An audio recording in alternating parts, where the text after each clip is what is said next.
بسم الله الرحمن الرحیم. سلامونه او درنښت هیله ده چې ټول زده کوونکي روغ جوړ صحتمند او خوشحال اوسئ. د تېرو درسونو په ادامه باندې نن ورځ موږ تاسو د پښتو ادب اوسني سرلاري کرکټونکي لولو. په پښتو ادب کې د ویښ ځلمیانو غورځنګ او د پښتو ادب 15 ستوري په سر کې راځي چې دغه 15 ستوري هم په یو ډول له د ویښ ځلمیانو له غورځنګ سره تړاو لري. استاد الفت په پښتو ادب کې په نظم او نثر کې د کره کتنې پلوشې لري او نثر یې تر نظم دا خواږه لا ډېر لري. نو د څېړونکو د څېړنو له مخې چې د استاد الفت نثر کې د کره کتنې هغه څرکونه او ښکلا ډېره زیاته تر سترګو کېږي چې د استاد الفت دغه کره کتنیز ارزښتونه په فلسفي، حکیمانه، ټولنیز، خیالي، فکري، ریالیستي او نورو ډېرو اړخونو کې ځان راڅرګندوي او دا د استاد د خپلو تجربو پایله ده. هغه تجربې چې استاد په خپل ژوند کې له هغو سره مخ شوی ده، په عملي ډول یې لیدلي دي، د هغو دپاره یې د سمون لارې موندلي دي او هغه یې موږ او تاسو ته د کره کتنې په بڼه وړاندې کړي دي. د استاد کره کتنه د ستاینې تر څنګ نیوکې هم لري. که استاد یو مخ ستاینه نه کوي، یو مخ نیوکه نه کوي، بلکې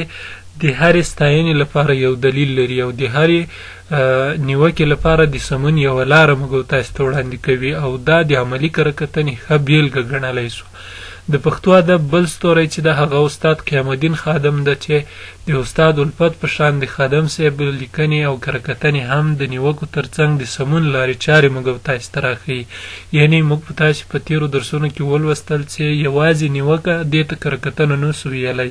یوازې ستاینه دې ته کره کتنه نه سو ویلی، بلکې نیوکه او کره کتنه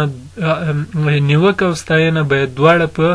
دلایلو ولاړ وي. د استاد خادم اثار چې په بدیعي ښکلا او سمبال دي، د فلسفي او علمي فکرونه هم د کره کتنې خواږه لري. د استاد خادم لیکنې چې دي دا په بدیعي ښکلاو باندې د ده هغه کره کتنه چې ده په بدیعي ښکلا او سمبال دی، د خپلې پنځونې بدیعي ښکلاوې لري او په فلسفي او علمي فکرونو کې چې موږ تاسو ته له ده نه راپاتې دي په هغو کې هم د کره کتنې څرکونه مې موندلی سو او همدغه دغه کومې پنځونې چې ده په فلسفي او علمي برخه کې کړي دي دا د کره کتنیزو نظریو زیږنده ده. بل سړی چې دا هغه علامه استاد حبیبي ده، د پښتو متن پوهنې په برخه کې ډیر کار کړی ده او په دې ترڅ کې یې ډیر آثار تصحیح کړي او ښویدنې یې په ګوته کړي دي چې استاد حبیبي د خپل کړي خدمت په اوږدو کې پښتو ژبې ته هغه آثار پیدا کړي یا موندلي دي او نورو ژبو ته لکه فارسي ژبې ته یې پټه خزانه یې لومړی موندلې، بیا یې فارسي ژبې ته ژباړلې، بیا یې موږ تاسو ته چاپ کړی چې نن د موږ تاسو د همدغه کتاب له مخې د موږ تاسو د ادب تاریخ 2 هجري پیړۍ ته رسیږي. په دې توګه باندې استاد د متونو په برخه کې ډیر کار کړی ده. د پښتو د سبکونو ډلبندي په لومړي ځل باندې استاد حبیبي په 1419 کال کې کړی ده چې سبک پیژندنه خپله د کره کتنې له مخې کېږي او د کره کتنې په اصولو باندې ولاړ کار ده. او بل ستوری استاد بینوا دی چې بینوا په پښتو ادب کې د هنري اثارو په ادبي ښېګڼو او ادبي فنونو کې کار کړی او ځینې اثار یې له همدې مخې ارزولي دي. استاد بینوا خپل کره کتنیز نظرونه په هنرمنده ژبه وړاندې کړي دي. استاد الفت د استاد بینوا په اړه وایي چې د ده سره ناسته ولاړه، خوراک څښاک او له ده سره خبرې د ده ټول فطرت چې ده دا شاعرانه ده، یعنی د ده ټول کارونه شاعرانه دي. نو په دې خاطر باندې د استاد بینوا هغه کره کتنیز نظرونه چې دي هغه هم په هنرمنده ژبه وړاندې سوي دي، هغه که په نظم دي که په نثر دي. موږ تاسو منثور او منظوم هنري اثار په ادبیاتو کې لرو. د پښتو ادب بل ستوری چې ده هغه استاد رښتین ده. استاد رښتین د هنر تر څنګ په ژبنیو علومو کې څېړنې کړي او د ځینو اثارو جاج یې اخیستی او پر هغو یې د خپل نظر خواږه شیندلي دي. موږ او تاسې په ژبپوهنه کې دوه برخې لرو چې یو په ژبنیو علومو کې یو ژبپوهنه ده بل ادب پوهنه ده. نو استاد رښتین چې ده هغه د ژبپوهنې په برخه کې کار کړی او خپل کرکتنیز هغه اړونه او اصول هم د ژبپوهنې په برخه کې یا د ژبنیو علومو په برخه کې موږ او تاسې ته پرېښي دي خپل نظرونه. استاد رښتین د پښتو نثر هنداره او کرکتنه او یوه غوره کتنه د نثر هنداره یو اثر ده او کره کتنه او یوه غوره څېړنه دا بل اثر ده چې دغه کره کتنه او غوره څېړنه یوه غوره څېړنه چې دا د ټولنیزو کړو وړو په اړه یو کره کتنیز جاج ده چې استاد وړاندې کړی ده. او بل سړی چې دا هغه استاد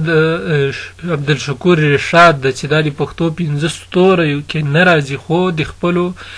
کړو کارونو له مخې د دې حقدار ده چې دا باید په 6 ستوري کې حساب سي. خو په هر صورت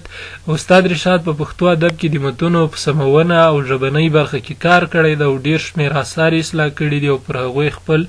نظرونه موږ تاسو ته راپرېښي دي چې استاد رشاد د پښتو ژبې د لرغونو متونو هغه لغات چې اوس متروک دي یا یې په معنا کې بدلون راغلی ده په دغه برخه کې استاد د کرکتنې په برخه کې ډېر کار کړی ده متنونه اصلاح کړي دي. بل چې د هغه استاد محمد صدیق روحي د پښتو ادب کې د ادبي څېړنو تر سرلیک لاندې د پښتو ادب لپاره د کرکتنې بنسټیز مسایل وړاندې کړي دي چې د دغه استاد صدیق روحي د همدې ادبي څېړنو په وسیله باندې د موږ پښتو ادبي کرکتونکي له ځینو نړیوالو معیارونو سره د کریټیسیزم یا د کرکتنې یا د ادبي نقد اشنا شول. او استاد روحي په دغه برخه کې پښتو ژبې ته په اساسي ډول او بنسټیز ډول کار وکړه. ځینې نور نومیالي اوسني کرکتونکي چې دي هغه استاد محمد رحیم الهام د ادبي مسئلې په نوم اثر او افغان یاد په نوم د مقالو ټولګه کې کرکتنیز نظریات وړاندې کړي دي. بل استاد مجاور احمد زیار ده چې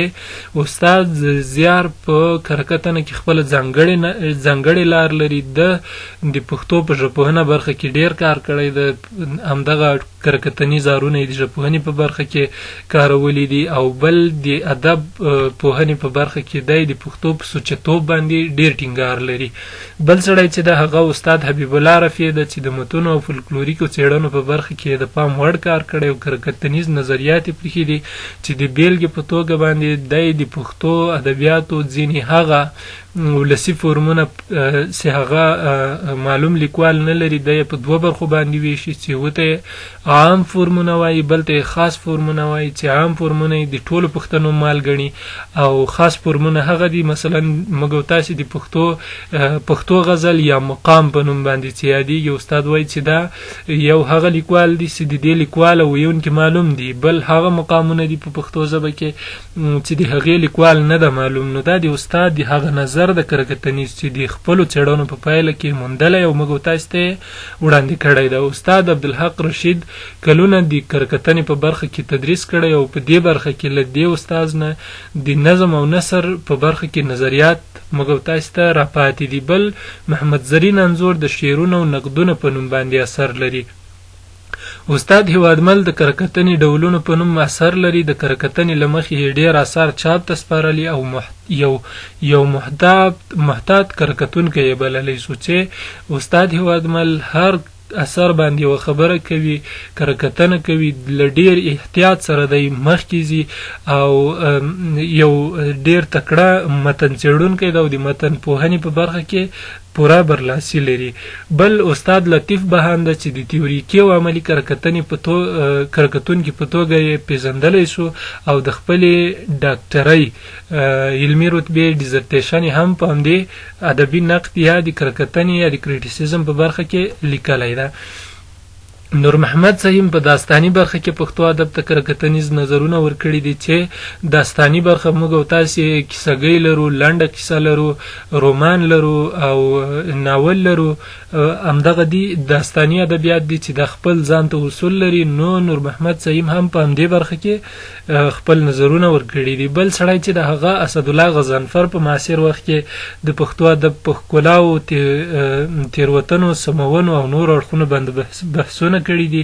همدا ډول په داستاني برخه کې هم دی لوی لاس لري چې په داستاني ادبیاتو او فورمونو باندې هم خبره کړې ده. د هغو بدیعي اړخونه یې ارزولي دي، پرتلیزه کرکتنه یې ترسره کړې او د لیکوالو سبکونه یې سره پرتله کړي دي چې دغه پرتلیز کرکتنیز کار د استاد غضنفر یو نوښت چې په پښتو ادب کې کوي. بل د پښتو ادب له پورته کرکتونکو سره هممهال په کوزه پښتونخوا کې موږ او تاسې کولی شو د کامل مومند، تقویم الحق کاکا خیل، سید رسول رسا، قلندر مومند، همیش خلیل، ایوب صابر، نواز طاهر، سیال کاکړ، اعظم، ایاز داودزی، درویش درانی او نورو نومونه واخلو چې دغه لیکوالو د موږ او تاسې د پښتو ادب دپاره کار کړی ده، البته د کرکتنې په برخه کې. نو دا و د موږ او تاسې د نن ورځې درس. تر بل درسه ښې چارې الله مو مل شه.